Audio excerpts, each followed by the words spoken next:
let's see. What is this price tag here? The 12, 14. It closes. Yeah. Right. Chase Daniel. How is this possible? Like they're all getting paid.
Hello? Yeah, we good. We here. Hello, everybody. Let me go real quick. All right, hello, everybody. So my name is Tucson Knight. For those who don't know me, make sure that you're able to, if you could share this video, that would be great. Let us know we're going live. Hopefully, y'all can see the title of the video. But today, like I said, we're just gonna be here testing out some software. We're using Restream. So we're gonna be testing out some software. I got a good friend of mine on. We're gonna have like a little conversation. Now, I just want to be clear. I am no sports expert, so we will not be talking about sports all the time. But this is just like two things that came up that I was like, I can throw something together really quick on this. So we will be talking about Dak Prescott from Dallas Cowboys, and just the question of should he have taken the deal that was offered to him, instead of like kind of holding out. He did. We'll get into the particulars later, but that's like one of the things we'll discuss. Overall, like I said, we're gonna bring in one of my friends. We met at Oakwood, but I'll let him introduce himself real quick. Let me see here. Go ahead, introduce yourself, Marshall. Let me see. Look like you frozen. So this is what happens when y'all ain't got that good Wi-Fi right now. We'll wait to bring him back. But anyways, a little bit about Marshall. So Marshall, I went to Oakwood with, and at Oakwood, let me tell you, when I first got down to Oakwood, and we will discuss Oakwood a lot on this channel. But when I got down to Oakwood, and long time ago, we actually lost Marshall. Hopefully he can log back on. But when I got down to Oakwood, you all know like it's a really great environment to be in if you ever been to Oakwood University. And so one of the first people I met when I originally went to Oakwood, people don't know that I went to Oakwood and I left, then came back. When I originally went to Oakwood, I met a guy, his name was Marshall. And when I tell you, like, he is one of the most genuine people you'll ever meet in your life. Like seriously, he's a really good guy. We lost him, so I don't know if the brother coming back, I don't know if he didn't have his argument together or what, but we did lose the brother. So hopefully he can get back on. Again, for those of you all who don't know, I'm going to be starting a little podcast. So we're just kind of testing out the things that what we have on here right now. And so basically we'll be talking about different things. Like we'll talk about religion. We'll talk about politics. Some interesting stuff happened with the Supreme Court justice today. I think that she's a very smart lady. I do not think she should be on the Supreme Court just based off like the foolishness that they've been doing. And then, all right, now see EJ want to get on. I got to send you the link, EJ. Let me see. Can I send you the link? Hold on a second. Give me just a second. I'll send you the link. But yeah, so anyhow, so we'll talk about that as well. So just different political stuff for sure. Now, one of the things that we're going to do. So, Marshall, I kind of gave you an introduction. Did you hear my introduction? Can you hear me? Yeah, I hear you now. Go ahead. Oh, okay. What, you want me to give an introduction? Yeah, look. So, let me give you a preview. So, I was just like, my man's Marshall from Oakwood, and how we met. I was telling him you're one of the coolest guys I ever met in my life, for real. I met you at Oakwood. And then, so you just kind of give an introduction, like what you do, all that good stuff. You're a little still blurry, but we'll work with the blurriness right now. You feel me, my brother? All right, man, my bad, man. Sorry I ain't got that high quality equipment you got, man. Yeah, right. Those grants haven't came in on my side yet.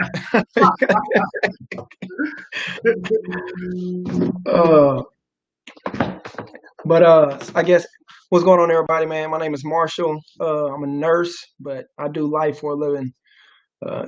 Just try to be a responsible adult.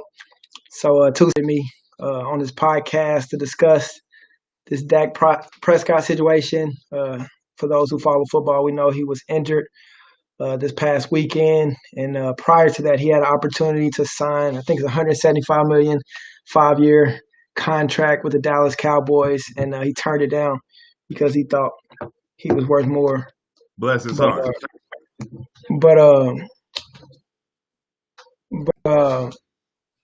So yeah, we're gonna have this conversation to see what's going on. All right, cool. So, like I said, Marshall been around here doing his research. I haven't done too much, so don't hold me to the fire. EJ, I sent you the link, so you should be able to jump on in a second.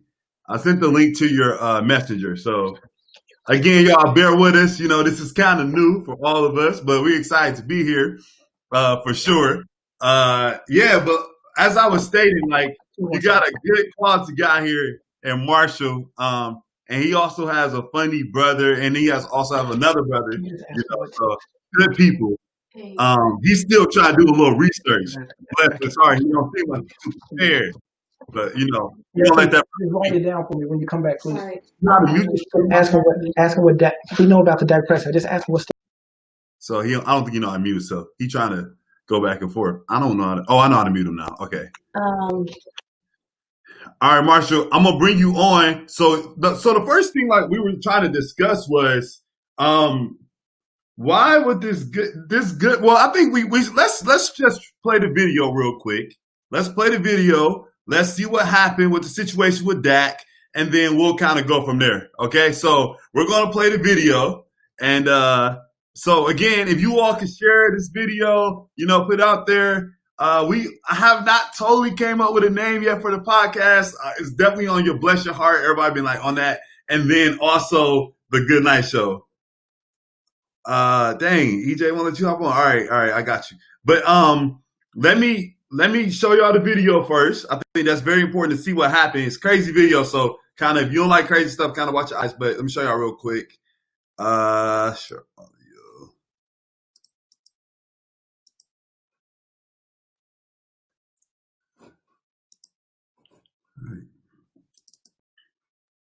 All right, here we go. 1 second here.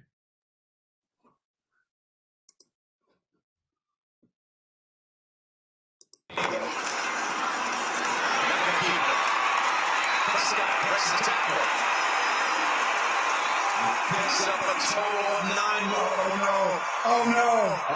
Oh. You almost gotta hope it's a cramp, don't you? If you're a Cowboy fan right there. Oh, that does not look good, Jim. Oh no. Oh, you can just see that at the bottom. Just, oh. Oh, one of those you don't want to see twice. Look at the left form.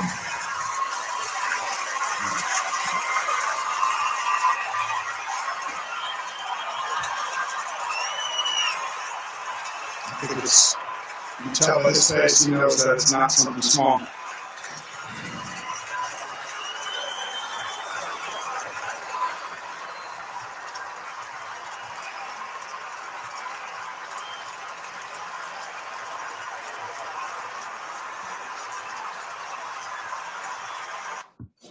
All right.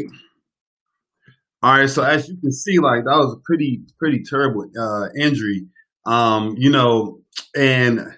love to hear your feedback just overall. So make sure you are like feel free to jump on anytime. But like that was a terrible injury, and I it was kind of hurtful seeing him like tear up and stuff like that.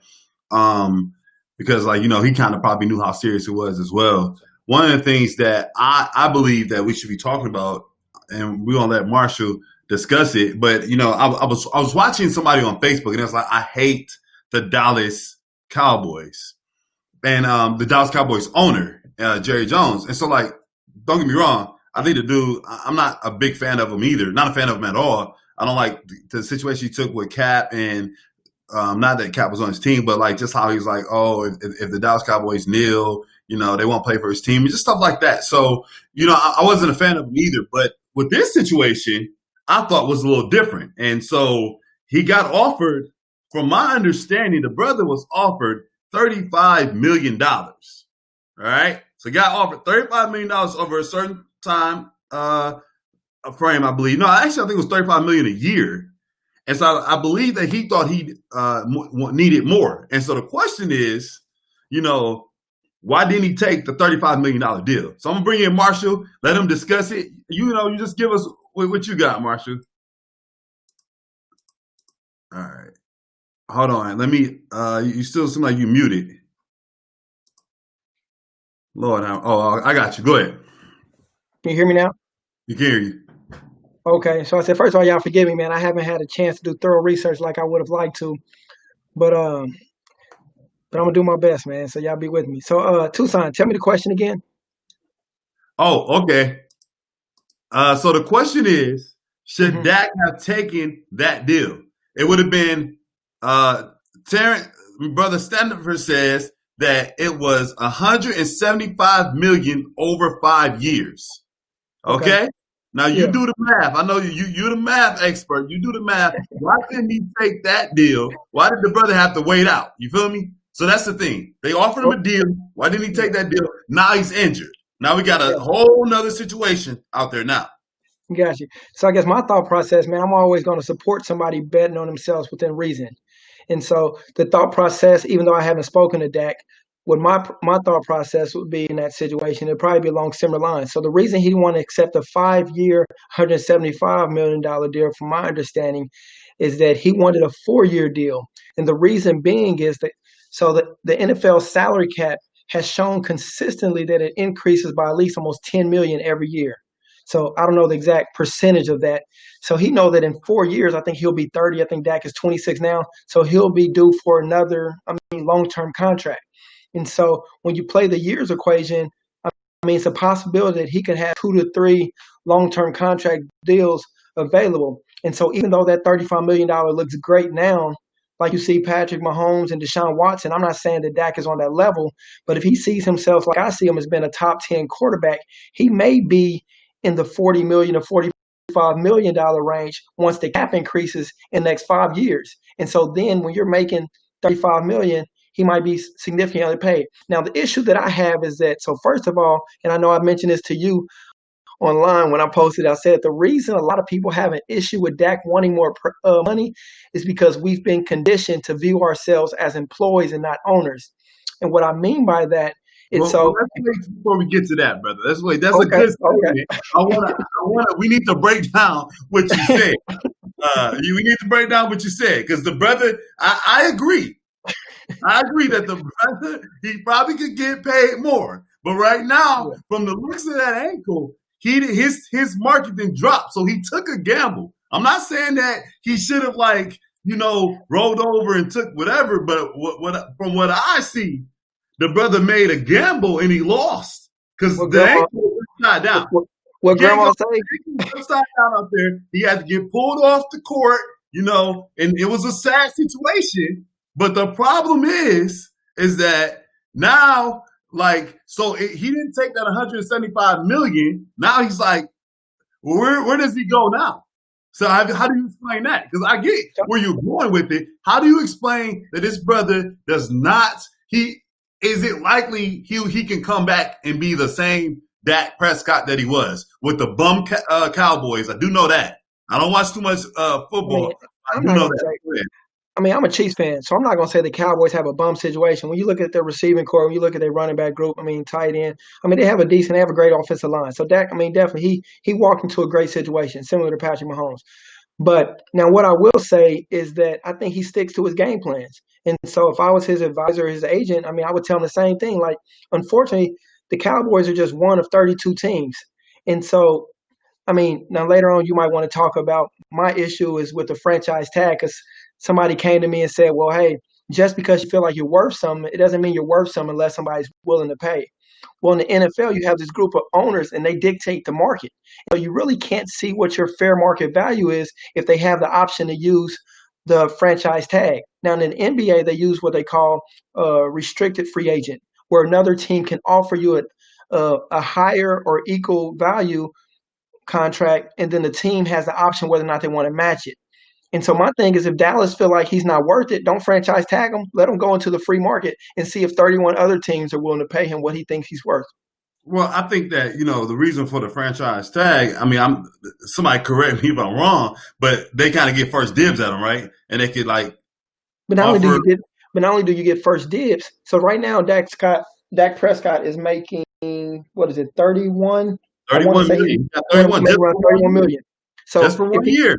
No, but had he signed that contract, he'd have been making $35 million next year. So it starts next year because he's still in his rookie contract. Exactly. And so the issue that I have is okay, so I wrote down his salaries for the last 4 years.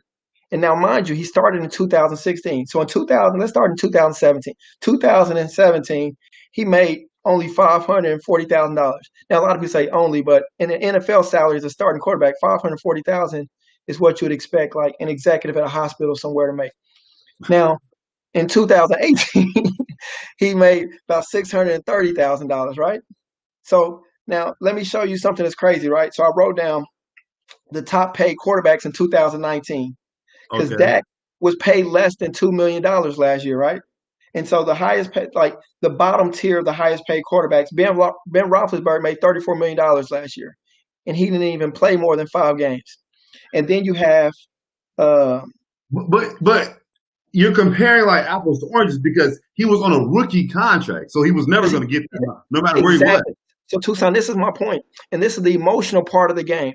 Well, so what you have is you have a fan base and you have fans who are perfectly fine when a player's underpaid, even though they overperform, which is a rookie contract. And so we're perfectly fine with that. Nobody has an issue when you're making $2 million, but based on your statistics, you should be making $34 million with Ben Roethlisberger. Based on his statistics, it's in line with the same stats that a player making $34 million.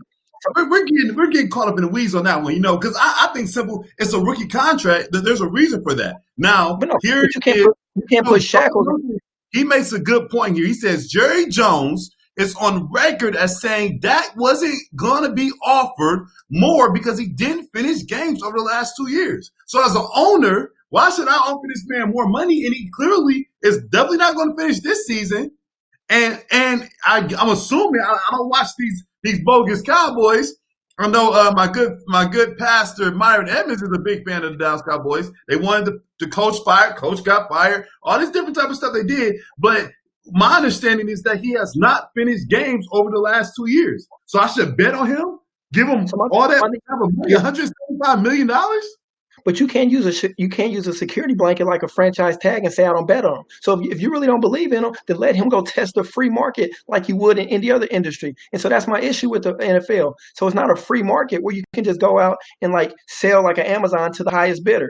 And so what happens is, so he's talking that talk behind closed doors or in public and saying like, oh, he doesn't finish games. But at the same time, he putting this franchise tag on him where saying like, oh, we want him to still be around. Now, what Dak Prescott should do, which I think he will do next year, since he didn't make $35 million this year, he'll sign a franchise tag again. And they'll have to pay him $37 million, which is what, $2.5 million more than what he would have made on the $35 million. And then the third year, they no longer have an option to franchise tag. So it's either pay me or I walk. But going back to the original point, now the brother is in a whole situation, right? Because right now he ain't no. I bet they would have given up that little franchise tag. Now, by the way, that brother ankle look, I wouldn't be, but I trust the surgeons. $110 million of that contract was not guaranteed. So I guess he's saying that like the contract overall, the contract was not guaranteed $110 million of it, which is pretty interesting. I did not know that. Wait, $110 million was guaranteed from that contract. Yeah. That's a lot of money for that contract. $65 million is not guaranteed. Yeah, but hey, the way they say you don't finish his games. You don't finish all the games. So I'm not about to get. I wouldn't guarantee him all that either. So that's why he bet on himself, and so that's why he put them in the dilemma. So everybody thinks the pressure's on Dak. Now I think he'll bounce back. He has a fresh fracture. I mean, they'll do surgery and he'll be back. But my thing is like they can only franchise tag him for 2 years. It wasn't a huge injury. You're saying like that wasn't like because the way it looked bad. I'm not saying it wasn't a huge injury, but it's not an Alex Smith injury. Alex Smith just came back from what would normally be a career-ending injury. But my thing is that they have enough technology and stuff out there and doctors and surgeons. I believe he'll regroup, and then I believe he's gonna prove everybody wrong that he deserved what he said he deserved. Okay, and now so tell me, when you were talking about, we got about 10 minutes left. So, and again, people, if you on here, you can feel free to definitely comment and share. Mister, if you have any questions, let me know. Somebody says that the pressure is on Dak. The pressure's not on the Cowboys right now, especially it's not on Jerry Jones. They can get, we're going to get us a new quarterback. They can say that easily. But they say that's the same injury that Gordon Hayward had. So I don't know if that was a bad injury. I remember Gordon Hayward didn't come back for a few years, right? My understanding. He came back next year, but he had a guaranteed contract, so he still got $30 million. That little guaranteed contract stuff. Yeah, have mercy on that one. But so my question is, so you tell me, how does this relate? Because my mindset is, you know what? The brother should have played it safe. And that's a lot of times Black people are put in that position where we got to play it safe. You feel me? And I think that brother, why are you telling him like, hey, no, he should have did this? Why shouldn't that brother have not played it safe? Because I think so. Somebody came to me to argue today. It's like, man, like, how are you going to endorse Dak signing that contract or asking for that much money if he's supposed to be a team player? And so I asked him the question. The owners are part of the team, right? And so these owners are making over $100 million a year. But the thing that happens is they go behind closed doors and they allow the CBA agreement to speak on their behalf. So you never really hear them like getting into these money issues in public. But we just hear that there's this tension going behind closed doors. The players want 51%, owners want 49%. Well, my issue with that is that, like, no, Dak is telling you, no, I know my worth. I know the economic impact that I have on the city of Dallas. And so if you don't believe in me that much, don't sign me. I'll take my options and see if all these. And I think as Black people, a lot of times we like I said earlier, we look at it from the position of an employee and not an owner.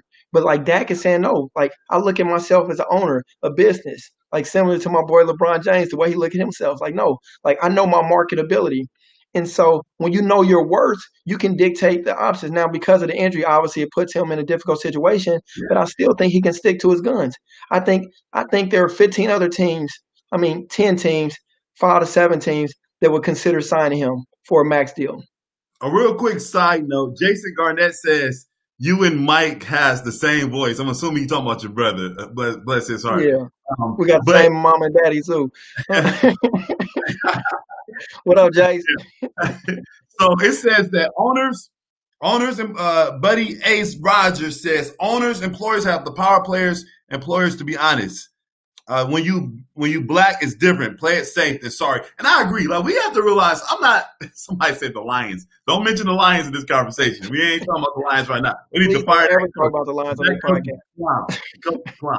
But that's what I was saying. That coach made a fool out of us with the Lions. Came over from the Patriots, made a complete fool of us. But that's a different conversation on a different day.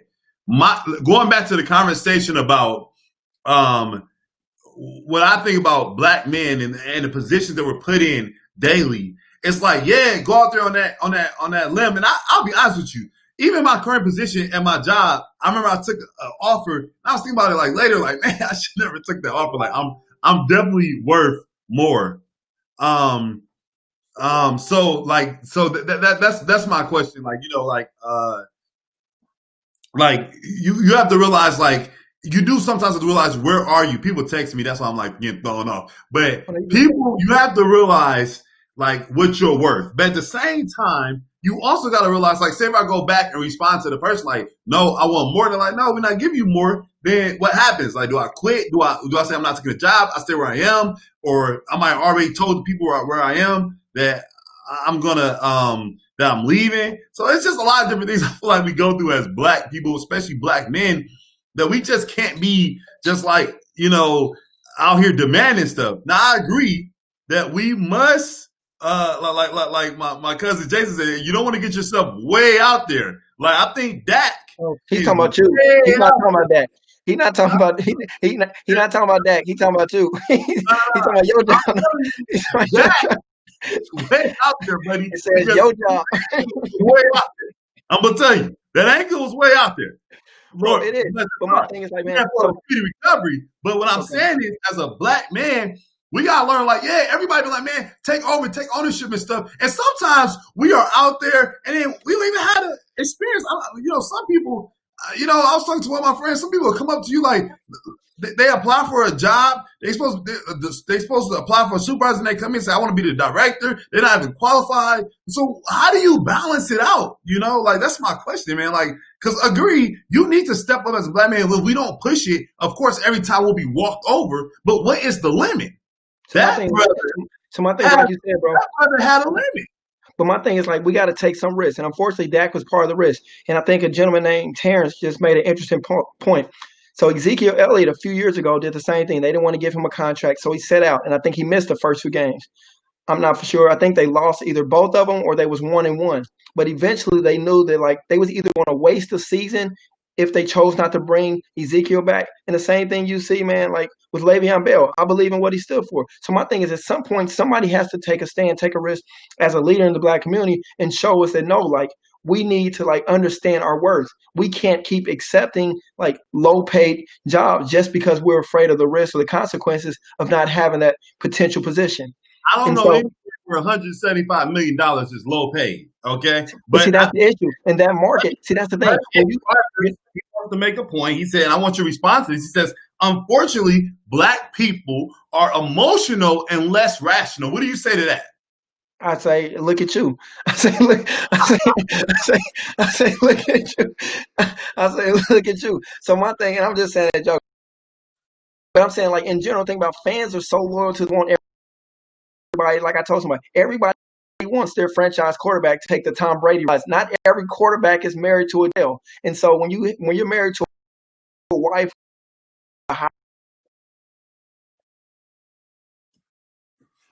We lose, brother.